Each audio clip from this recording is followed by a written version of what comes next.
Welcome back to the video lecture on East Asian state leadership in international law. This time, we are going to discuss the issues between Korea-China diplomatic relations. First, let me touch upon the brief introduction of the Korea-China diplomatic relations. August 24th last year, 2023, marked the 30th anniversary of the South Korea-China diplomatic relations. The establishment of the diplomatic relations between Korea and China historically served as an opportunity for South Korean diplomacy to overcome the colder period. Since then, China forged the inextricable relations with South Korea with regard to economic cooperation and interpersonal relations, as South Korea has become the largest import and export destination. Moreover, China played an undisputable important role that pertained to North Korean relations.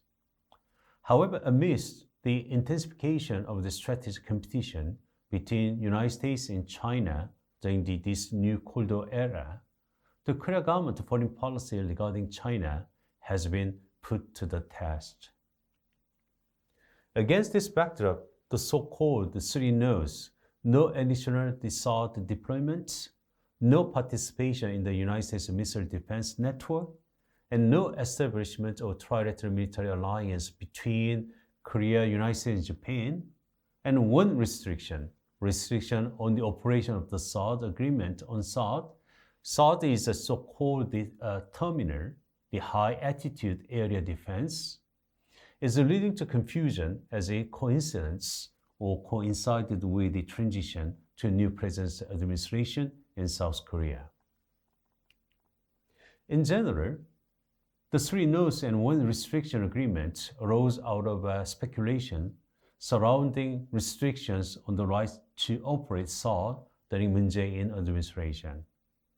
The Moon administration announced such a policy in an effort to address the rift between Korea and China after the deployment of the THAAD and the accumulated damage incurred by the domestic businesses due to the Chinese ban on Hallyu, the South Korean culture. During the testimony at the National Assembly, the South Korean Ministry of Foreign Affairs, the Minister Kang Kyung-hwa, responded that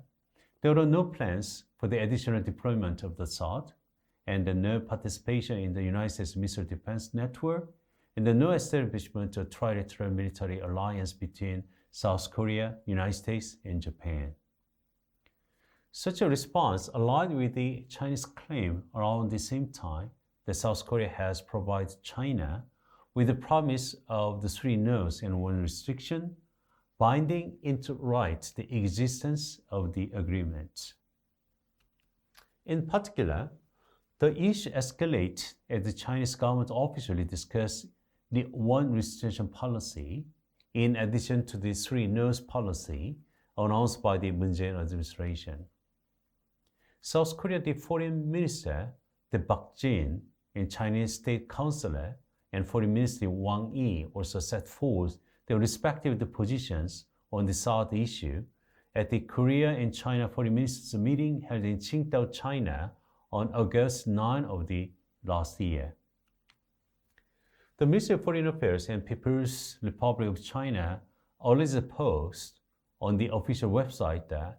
South Korea has sworn to the three no's and one restriction agreement, subsequently modifying the language to one with a weaker nuance, implying that the verb is a proclaim. Such a modification in language has been constructed as an attempt by the Chinese government to label to three no's and one restriction agreement as an external promise on the part of South Korea,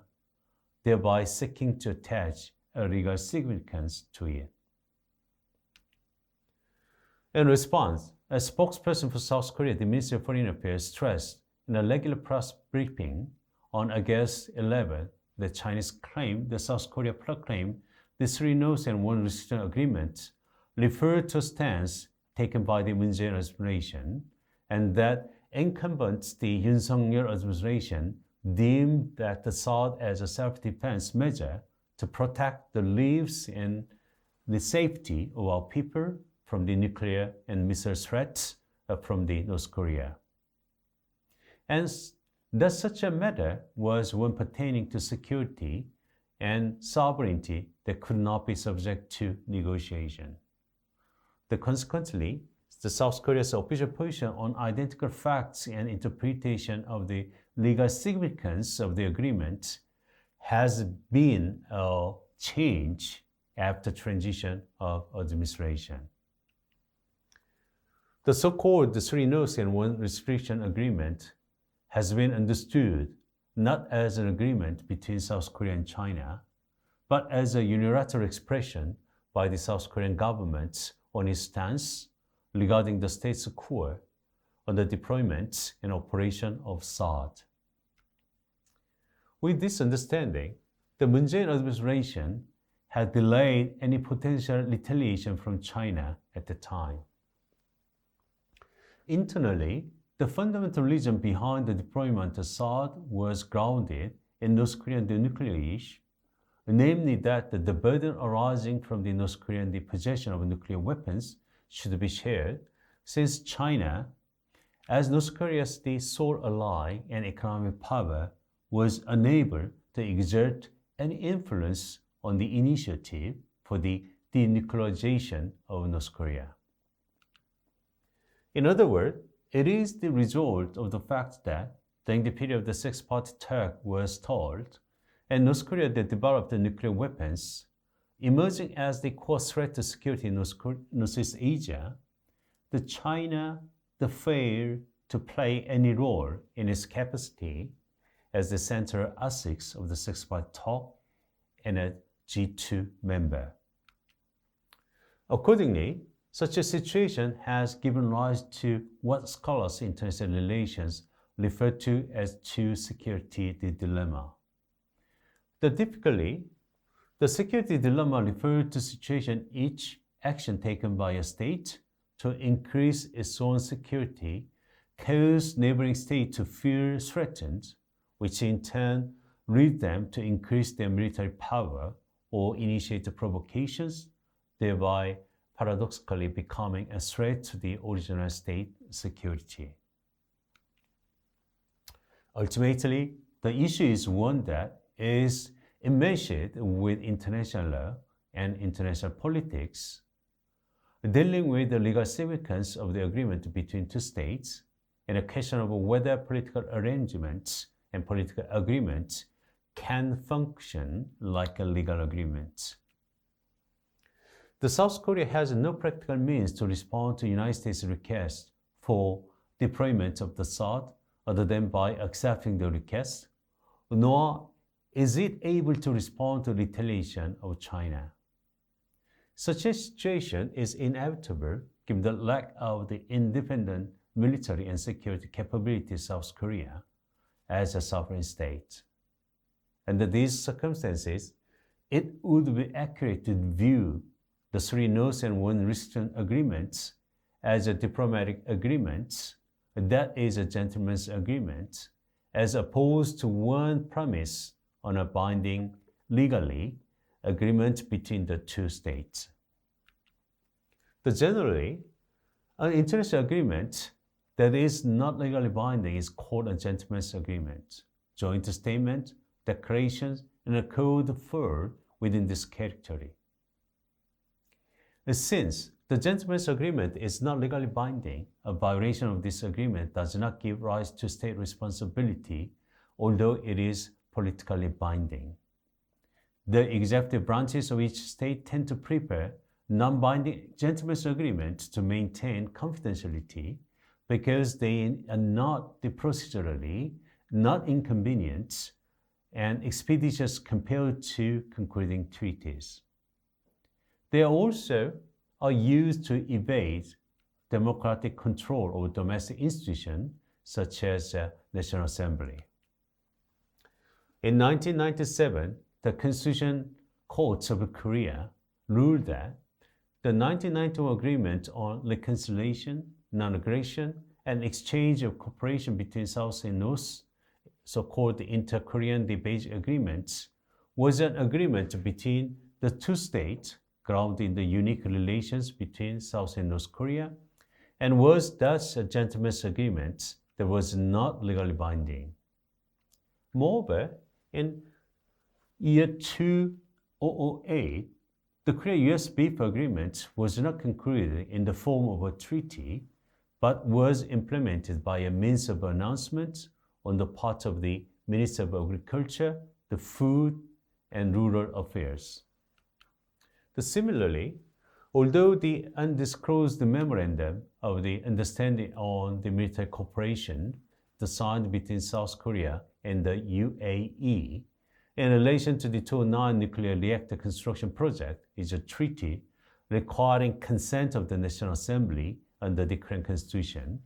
considering that the memorandum also provided for the dispatch of the military unit to the UAE, it is concluded in the form of a memorandum between the ministries of the defense of the two countries, sparking serious controversies.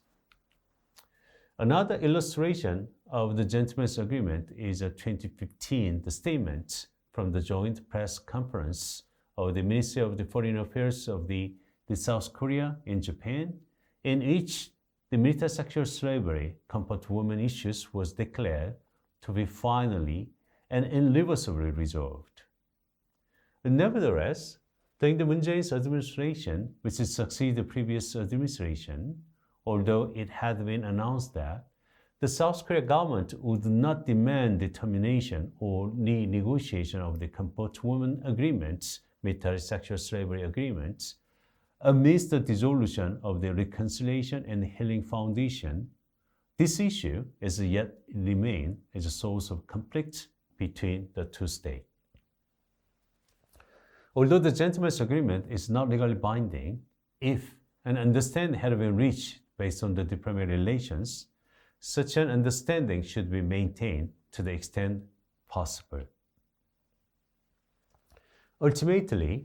the question turns on what the understanding entails. Where there was an agreement between the two countries when addressing a given issue in a sensitive manner, such an agreement should not be politically attacked on the ground that it was under the tangible agreement. Rather, the current administration should calmly examine and calmly examine the diplomatic record at the time to present our rhetoric, determining to what extent the predecessor's rhetoric should be adopted and to what extent it should be supplemented and respond accordingly. In conclusion, the Yoon Suk-yeol administration of Korea should not politically criticize the previous government Yoon Jae-in administration, but closely examine its predecessor's responses and the legal and political significances of the understanding between the two states at the time, adopting the rhetoric that would enable Yoon's administration to respond to China's current claims while supplementing the last and devising way to resolve any remaining issues through diplomatic means. In a democracy, the transitions of the administration are inevitable. But if basic diplomatic policies are supposed to change every 5 years in terms of the Korea, and each incoming administration, mutual trust, which is a foundation of diplomacy, cannot be established. Even in a case of a gentleman's agreement, any diplomatic agreement should be submitted